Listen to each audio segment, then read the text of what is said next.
12. Some works of Walter Thomas Turpin. Gospel Papers. Rejected Convictions. The following solemn fact was some time ago related by one who could attest its truth. It is inserted here, with the earnest hope that any who read it may be warned by it not to resist the dealings of God with conscience. Man's way and wish seems to be to work upon the feelings, God's invariable way is through the conscience. A young person who had been a hearer of the truth from the lips of one recently brought himself to know it, was conscience-smitten and arrested.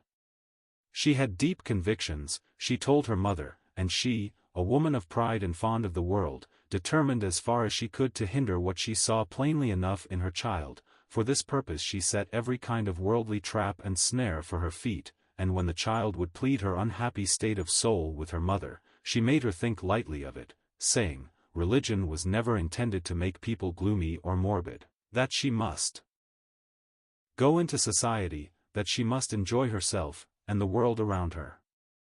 Accordingly, she did go into society, but it was only for a little, as she sickened and drew near to death. As she lay on her dying bed, she called her mother and said, "Mother, when I am dead, and in my coffin, when my coffin is put down into the grave, do not allow any tombstone to be placed over me, neither let there be any epitaph chiseled on my gravestone, but let me be simply buried. And when I am in my coffin, and covered up under the sod, and you are in this room, open that wardrobe, dear mother, and you will see my last ball dress, and when you look upon that dress, you will see the sign of your sin, and of my doom." Thus she died. O reader, be warned, be entreated to pause and reflect ere you say like Felix, "Go thy way for this time." Remember, Teomoro is the word by which Satan blinds and deceives. W T Turpin. Complete in him. Now I live in resurrection, death and judgment passed for me, Jesus bore it all in person, bare the cross, and set me free.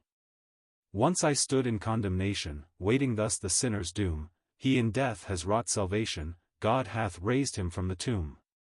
Once I lay in death's dark prison, bound in fetters fast and strong, he who took that place, now risen, shares with me his victory won.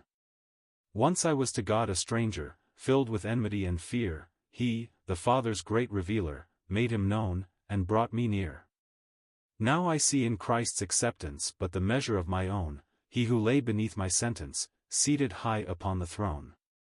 Quickened, raised, and in him seated, I a full deliverance know, every foe has been defeated, every enemy laid low. Now, I have a life in union with the risen one above, now, I drink in sweet communion some rich foretaste of his love. Love so great that none can measure length, nor breadth, nor depth, nor height. Love, which found in me its pleasure, which has turned today my night. Soon, O Lord, in brightest glory, all its vastness I'll explore, soon I'll cast my crown before thee, whilst I worship and adore.